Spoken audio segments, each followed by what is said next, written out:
সবাইকে নমস্কার। প্রথমেই আমি একটা শোক ব্যক্ত করছি রাজ্যের বিশিষ্ট সাংবাদিক এবং প্রবীণতম সাংবাদিক, বহুদিনের আগে স্থাপিত পত্রিকার জাগা পত্রিকার এডিটর মালিক, আজকে উনি ইহলোক ত্যাগ করেছেন। ওনার মৃত্যুতে আমি শোক ব্যক্ত করছি। রাজ্যবাসী একজন সজ্জন ব্যক্তিকে হারালো। অমায়িক এবং ব্যক্তিগত জীবনে উনি ভীষণ স্বচ্ছ ছিলেন। ওনার পরিবার পরিজনের প্রতি আমি সমবেদনা জানাচ্ছি। আপনারা জানেন যে গত 11 তারিখ ত্রিপুরা থেকে আমি এবং আমাদের এগ্রিকালচার ডাইরেক্টর সর্বদু দাস আমরা জার্মানির নুরেমবার্গ কাছে মেসে একটা ইন্টারন্যাশনাল অর্গানিক ট্রেড ফেয়ার অনুষ্ঠিত হয়েছিল। সেখানে প্রায় 100-র উপর দেশ অংশগ্রহণ করেছে। আমরাও সেখানে অংশগ্রহণ করি। পৃথিবীর যতগুলি দেশ ওখানে এসেছে তাদের অর্গানিক ফুড কি কি আছে, তারা কি কি অর্গানিক ফুড নিয়ে এগোচ্ছে এবং অর্গানিক ক্ষেত্রে তাদের ভূমিকা কি, ওই দেশের ভূমিকা কি এবং কি জাতীয় ফসল ওরা অর্গানিক জৈব চাষে করছে, সেটার জন্য আমরা গিয়েছিলাম। 13, 14, 15, 16 4 দিনের অর্গানিক ট্রেড ফেয়ার।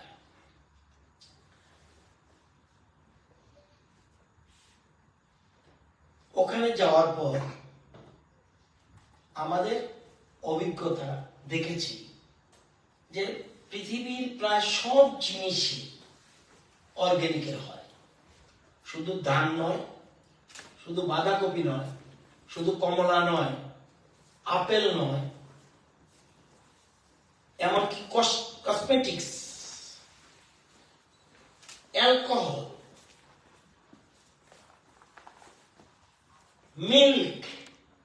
মিল্ক মানে গরুর দুধ মানে অর্গানিক নয়। গরু যে জিনিসটা খাবে সেই গরুটা যখন দুধ দেবে সেটার উপর নির্ভর করবে সে অর্গানিক আইটেম কিনা। তো সেখানে আমরা গেছি, সবগুলি স্টল ঘুরতে পারি, 100-র উপরে স্টল। আমরা 30-40টা দেশের স্টলে যেতে পেরেছি। 4 দিন নয়, 10 দিনও সম্ভব হবে না, যতটুকু সম্ভব আমরা করেছি। এবং এটা হলো জার্মানির নুরেমবার্গ একটা সিটি, সেটার পাশে মেসে, সেখানে সেই জায়গাতে এটা বলে বায়োফেক মানে ট্রেড ফেয়ার। বায়োফেক তাদের ভাষা, ট্রেড ফেয়ার। এই ট্রেড ফেয়ার আমরা অংশগ্রহণ করি। আইকোয়া এটা হলো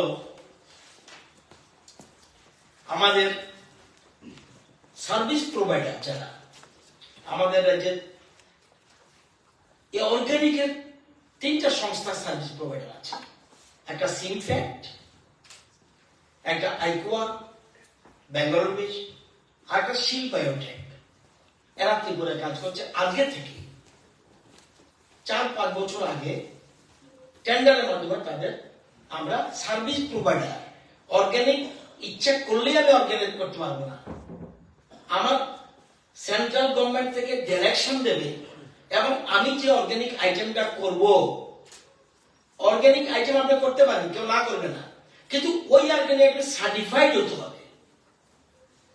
এবং সেখানে যে সংস্থা সার্টিফাইড করবে, এটা কেন্দ্রীয় সরকারের একটা government of India APEDA, government of ইন্ডিয়ার এপিডা,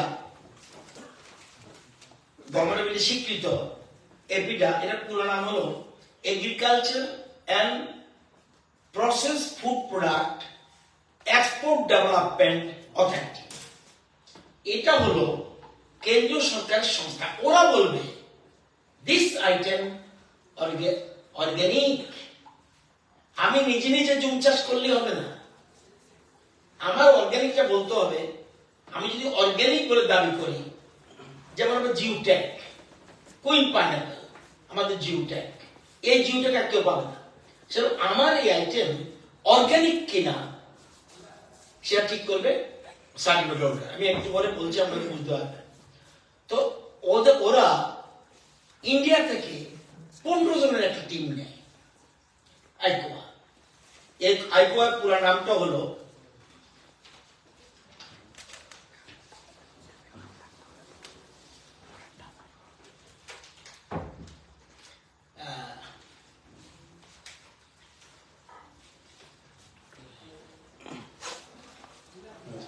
international competence centre for organic agriculture. এটা হলো আইকোয়া।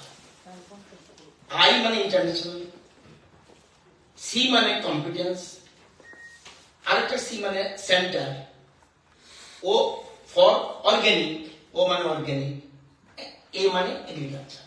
এই সংস্থা সেখানে আমাদেরকে ইন্ডিয়া থেকে একটা টিম দেয়।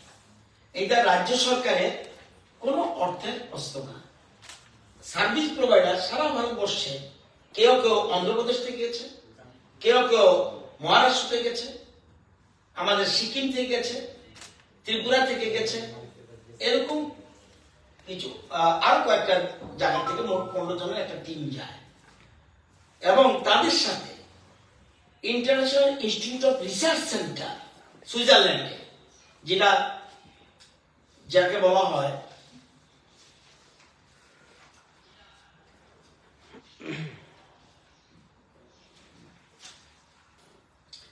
ফিবল, এটা হলো research institute of organic agriculture. এটা 350 জন বিজ্ঞানী সেখানে কাজ করে, রিসার্চ করছে অর্গানিকের উপরে। এটা সুইজারল্যান্ডের জুরিকের কাছে। তাদের সাথে আবার লিঙ্ক আছে এই সংস্থা। তো এখানে আমরা ট্রেড ফেয়ারে অংশগ্রহণ করার পর আমরা সেখান থেকে আইকোয়া যেহেতু আমার সার্ভিস প্রোভাইডার, তারা কিন্তু আমাদের ত্রিপুরার জন্য আমরা ইচ্ছা করলে আমরা মাল সাপ্লাই দিতে পারি। কি পারবো? আমরা দিতে পারবো যে বার্ডস আই চিলি, যাকে আমরা ধন্যামণি করি, বার্ডস আই চিলি যত ইচ্ছা আমাদের কৃষকরা যদি উৎপাদন করে, সেই বার্ডস আই চিলি আমরা যত ইচ্ছা আমরা, এরা অর্ডার পেয়েছে ওই মেলাতে গিয়ে।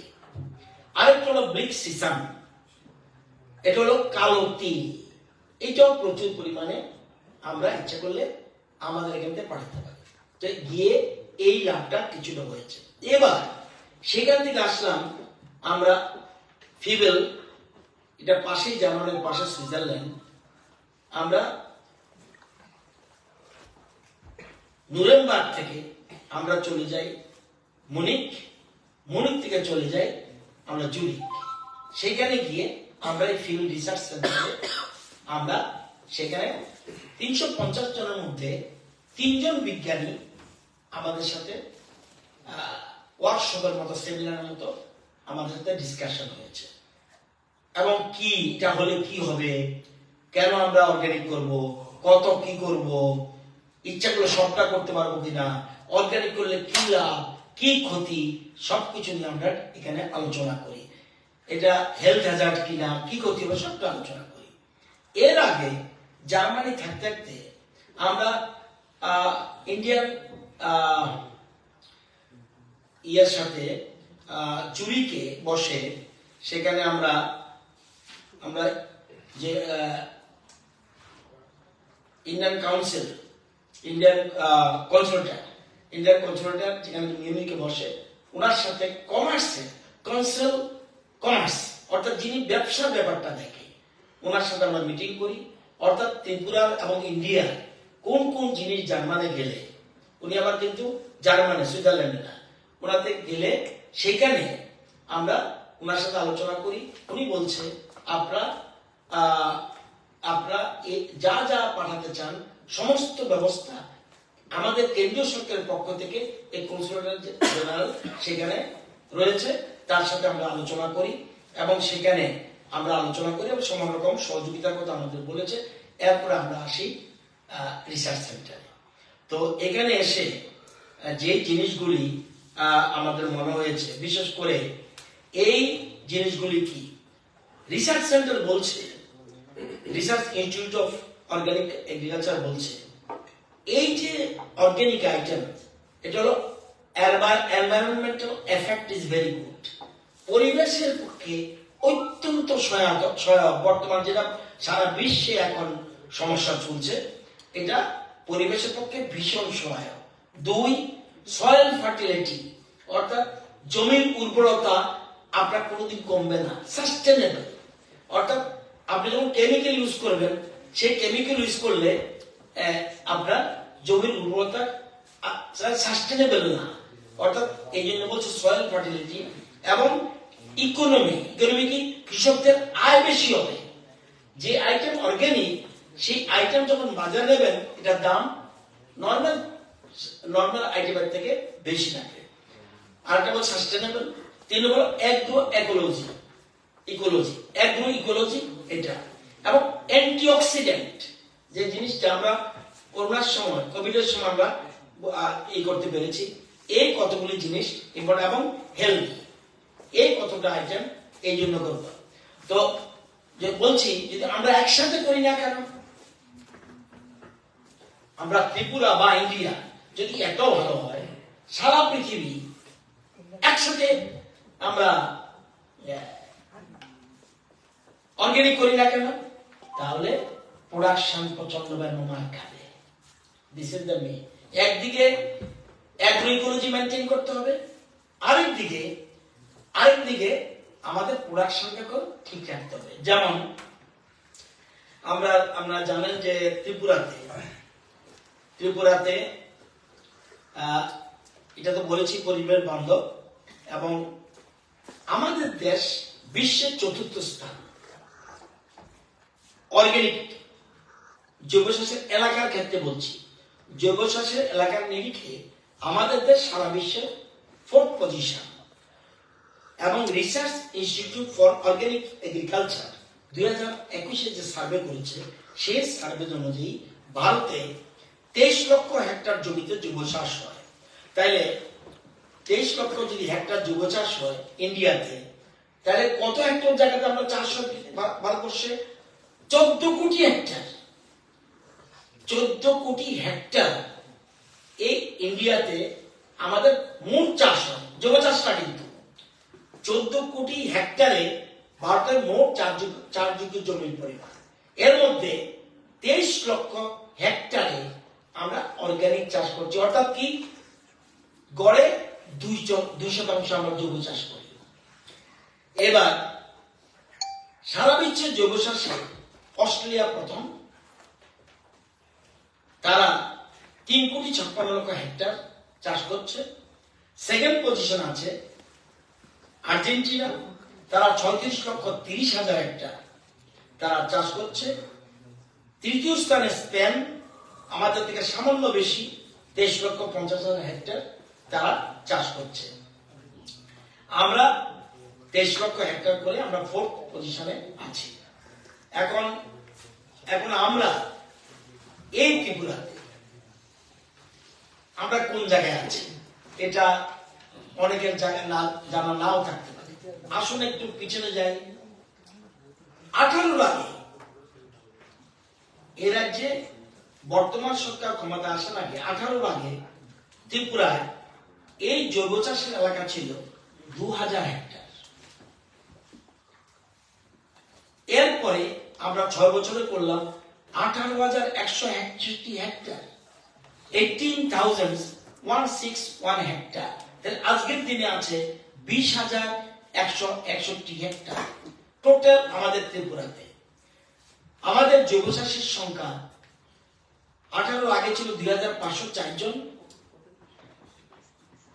আজকে এই নতুন করে জৈব সার ধরেছে 17,337 জন, তার মানে টোটাল দাঁড়ালো 19,841 জন। অর্গানিক ক্লাস্টার যৌথভাবে করে, অর্গানিক ক্লাস্টার করে যৌথভাবে অনেকে মিলে করে। এরকম ছিল আগে 18 আগে 132, এখন হলো 900, এখন আমরা করেছি 941, মোট বর্তমানে 1073। এফপিসি এটা বলে farmer producer centre company, farmer producer company, আগে ছিল 4, আমরা করেছি 36, মোট 40। এবার জৈব চাষ করলেই হবে না, তাদের সেরকম সুযোগ দিতে হবে, সুবিধা দিতে হবে। আমরা কাস্টম হায়ারিং সেন্টার, এটা মেইনলি কৃষি যন্ত্রপাতি থাকে, এই যে কৃষি যন্ত্রপাতি থাকে, এবং সেখানে আগে কি ছিল 2018 আগে? জিরো, কিচ্ছু ছিল না। আমরা করেছি 38 সেন্টার,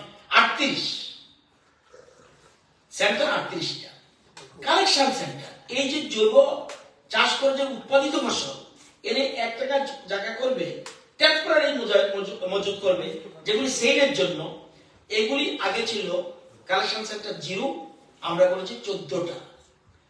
এবার ইন্টিগ্রেটেড প্রসেসিং ইউনিট আগে ছিল 0, আমরা 1টা করেছি। কোথায়? ধর্মনগরের বাগবাসা। সুগন্ধি চাল, কালীঘাসার সুগন্ধি চাল আপনার যে কোনো রাইস মিলে যদি ভেঙে যায়, তাহলে ওরা নেবে না।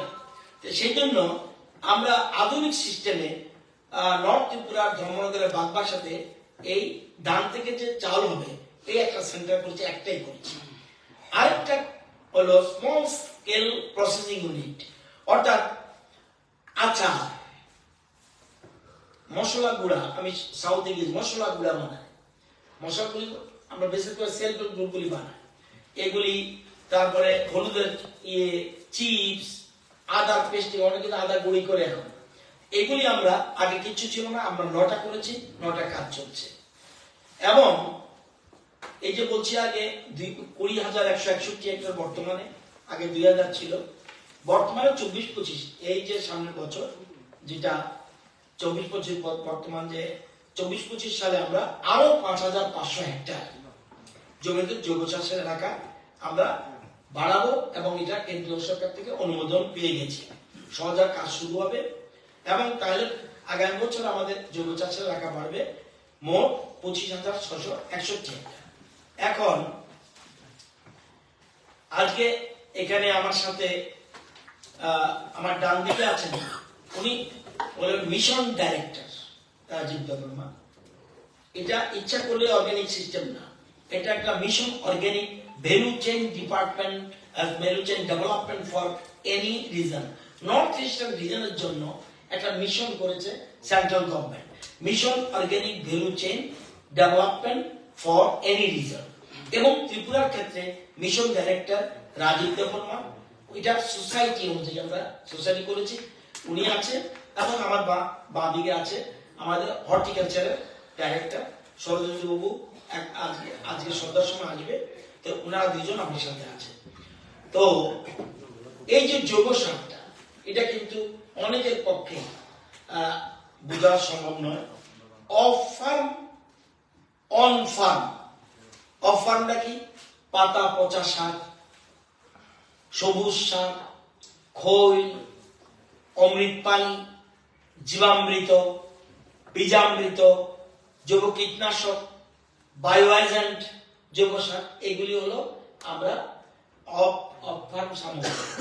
অন ফার্ম সামগ্রী আছে, দেখবেন বিশেষ করে গাছ থেকে যে সার উৎপাদন হয়, ফার্মের ফ্যাক্টরিতে হয়, কিন্তু গাছের থেকে, অন্য কিছুর থেকে না, সেই ফার্মটাকে আমরা অন ফার্ম সামগ্রী বলি। যেমন নাড়ের কম্পোস্ট, ভার্মি কম্পোস্ট, তৈল জল সার ইত্যাদি, এগুলি আছে।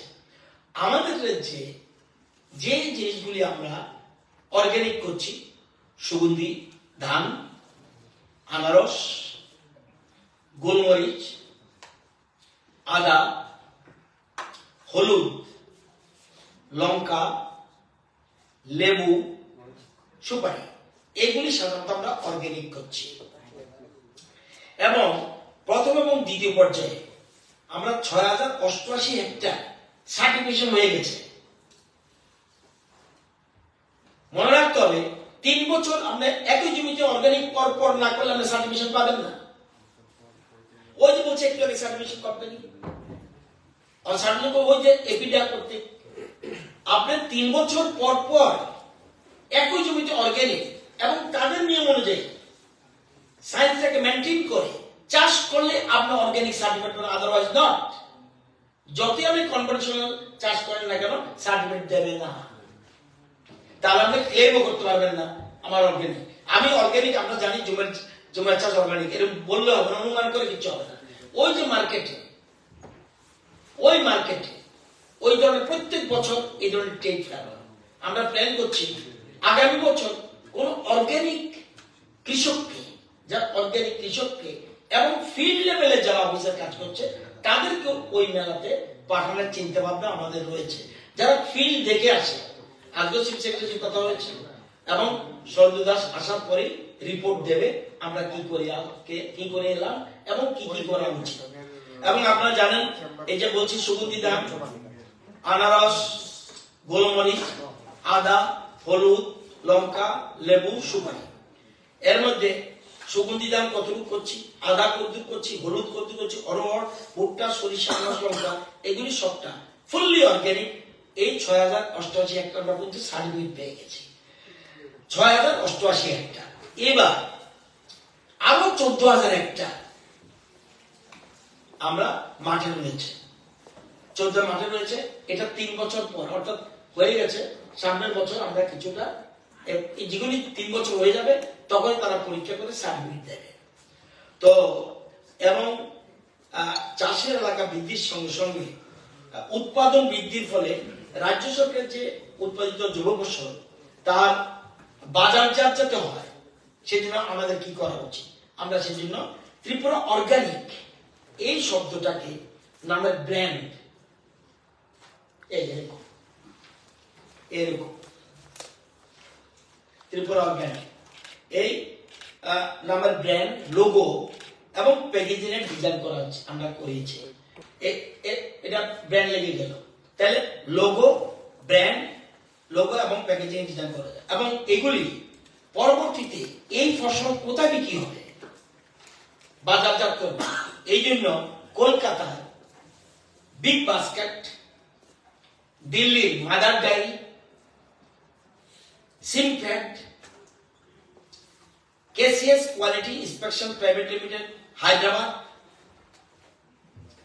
বিহারের জিতবান supply chain private limited, Bengaluru আইকুয়া একটু কিছু নাম বললাম, এবং গুয়াহাটির আনজিবি গ্রিন, এবং রাজ্যের একটা আছে রাজ্যের পরামর্শী ফুড প্রাইভেট লিমিটেড। এদের সাথে আমরা বইটা যে বাজারজাত করার জন্য প্রয়োজনীয় মার্কেট লিঙ্কেজ স্থাপন করেছি, অর্থাৎ আমাদের কৃষকরা যেন তাদের বৈধ দাম পায়, বেশি দাম পায়, সেটা আমরা করেছি। এবং এই যে জৈব ফসলের জনপ্রিয়তা এবং বিপণন বৃদ্ধির লক্ষ্যে আমরা আগরতলা আমাদের যে হর্টিকালচার অফিসটা আছে হেডকোয়ার্টার, সেখানে আমরা একটা জৈব ফসল বিপণন কেন্দ্র আমরা স্থাপন করেছি। এবং সেরকম আরো 7টা জেলায় এবং 7টি জেলা সদরে আমরা সেরকম বিপণন কেন্দ্র অর্গানিক আইটেম আমরা বিপণন কেন্দ্র স্থাপন করেছি।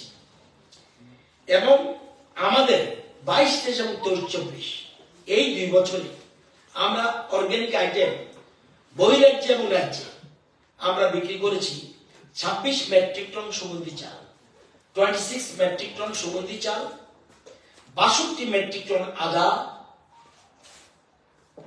14 মেট্রিক টন হলুদ, 149 মেট্রিক টন আনারস রাজ্য এবং বহিরাজ্যে বাজারজাত করা সম্ভব হয়েছে। ওই আমাদের টিম।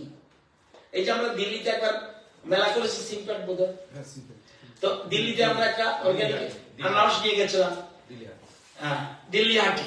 আমরা সেখানে সিমপ্যাড আমাদের অর্গানিক আমাদের সার্ভিস প্রোভাইডার তাদের নিয়ে সেখানে অধিক মূল্যে যাতে আমাদের উৎপাদিত যুব ফসল বাজার রাজ্যের কৃষকরা যাতে সঠিক মূল্য পায় এই জন্য আমাদের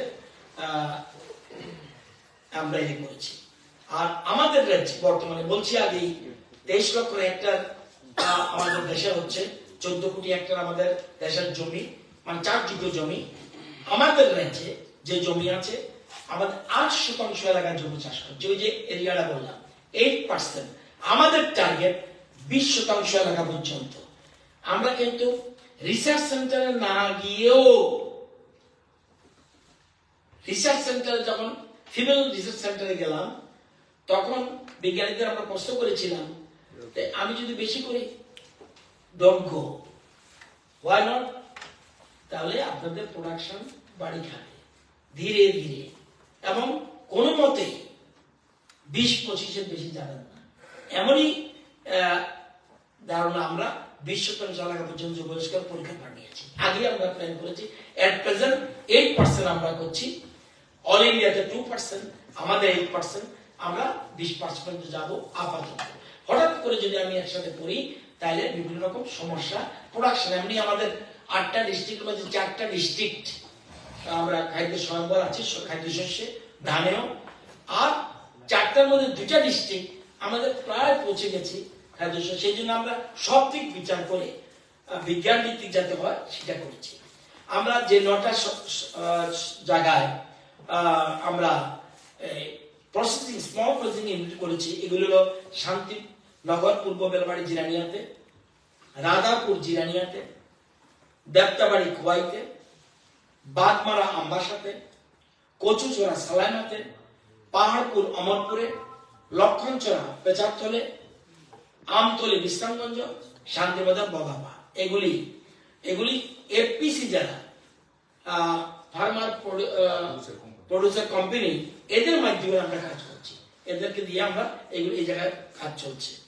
তো আমরা কি ধান উৎপন্ন হয়েছে আপনারা জানেন। আমাদের যে মোট চাষের এলাকা, সেই এলাকায় এখন পর্যন্ত সুগন্ধি ধান, আদা, হলুদ পৃথকভাবেও আছে, লেবু, লঙ্কা, লেবু, সুপারিটা আমাদের অনুমিত। আমরা মনে করছি 139 মেট্রিক টন হবে, এটা অনুমিত। বাকিগুলি অলরেডি উৎপাদিত হয়ে গেছে। 1,46,901 মেট্রিক টন আমরা সুগন্ধি ধান, আদা, হলুদ, আনারস, লঙ্কা, লেবু এগুলি আমরা প্রোডাকশন করেছি। তো এই জিনিস আপনাদের বলার জন্য। সুতরাং ওখানে গিয়ে আমাদের রাজ্যের বিশেষ করে সায়েন্টিস্টদের সাথে আলোচনা করে এবং ট্রেড ফেয়ারে গিয়ে আমাদের অভিজ্ঞতা হয়েছে, আমরা যাতে পিছিয়ে না থাকি সেদিকে।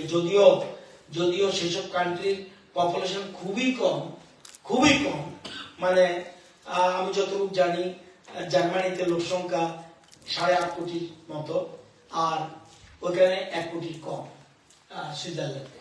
সুতরাং আর আমাদের লোক সংখ্যা 142 কোটি। সেটা চিন্তা করে আমরা ধীরে ধীরে এগোচ্ছি এবং কেন্দ্রীয় সরকারের সাথে আমরা এই ব্যাপারে কথা বলছি। তো এই জিনিসগুলি আপনাদের জানানোর দরকার ছিল। যদি আপনাদের কোনো কিছু বলার থাকে নিশ্চয়ই বলবেন। এর আগে আপনাদের বলে রাখি যে আমরা মালয়েশিয়ায় গিয়েছিলাম, মনে আছে, 7-8-9 নভেম্বর, এটা 2023। আমি এবং আমাদের সেক্রেটারি এগ্রিকালচার উনি গিয়েছিলাম। আমরা সেখানে গিয়ে আমাদের ওইখানে একটা রিসার্চ সেন্টার যার নাম SAME ডার্বি, একটা রিসার্চ বিখ্যাত রিসার্চ সেন্টার। এটা হলো পাম অয়েলের উপরে রিসার্চ সেন্টার। ওদেরকে এরা অন্য জায়গায় দেয়নি, ওদের সাথে এবং গভর্নমেন্টের সাথে মিলে আমরা ত্রিপুরাতে রিসার্চ সেন্টার, এবং ভারতবর্ষের কোথাও নাই এই ইন্টারন্যাশনাল কোন সংস্থার সাথে মিলে রিসার্চ সেন্টার করা, এই যে উদ্যোগ, এটা আমরা নিয়েছি অলরেডি। আমরা Godrej agro private limited oil palm চাষের উপর তাদেরকে মোট 93.75 গাড়ি জমি আমরা তাদেরকে দিয়েছি। সেখানে দিয়েছি মানে তাদের সাথে একটা আলোচনা হয়েছে, প্রস্তাব হয়েছে।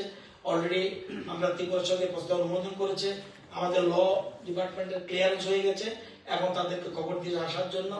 এবং আগামী দিনে সেখানে আমরা রিসার্চ সেন্টার ছাড়াও রিসার্চ সেন্টার যেমন হবে, এবং সেখানে প্রক্রিয়াকরণের জন্য কারখানা স্থাপন হবে, সেখানে লোকেদের কর্মসংস্থান হবে, সমাধান কেন্দ্র স্থাপন হবে, এবং এই জিনিসগুলি করারও এটাও প্রায় আমাদের পজিটিভ পথে।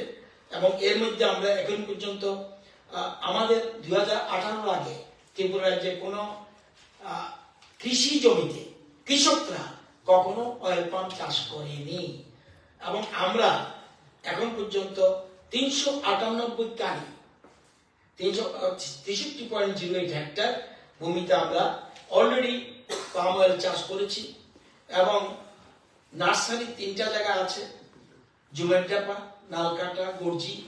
এবং সেই 3টা এখানে প্রায় 4 লক্ষের মতো চারা রেডি। আর আগেই বলেছি 398 গাড়িতে করে ফেলেছি অলরেডি। আর নার্সারি যেটা হচ্ছে 10-12 মাস সময় লাগে, মেতে শুরু হবে সিজন। আমার কাছে পিটিশন পড়ছে, এতগুলি করার পরেও 2666 জন দরখাস্ত দিয়েছে আমরা পাম অয়েল করতে চাই আরো। এবং দরখাস্ত 5400 জন দরখাস্ত দিয়েছে। এবং তাদের জমির পরিমাণ 4675 হেক্টর। এবং আমরা 2666 হেক্টরের জন্য আমাদের চারা তৈরি। এবং ওই রিসার্চ সেন্টার একবার বসে গেলে এখন মালয়েশিয়ার থেকে আনতে হয় চারা, অথবা অন্ধ্র থেকে আনতে হয়। কিন্তু আমরা যখন বলবে এখানে আমরাই আমাদের সোয়েলের সাথে মিলে আমরা করতে পারি। এই জিনিসগুলি আপনাদের জানানোর দরকার ছিল, এই জন্য বললাম।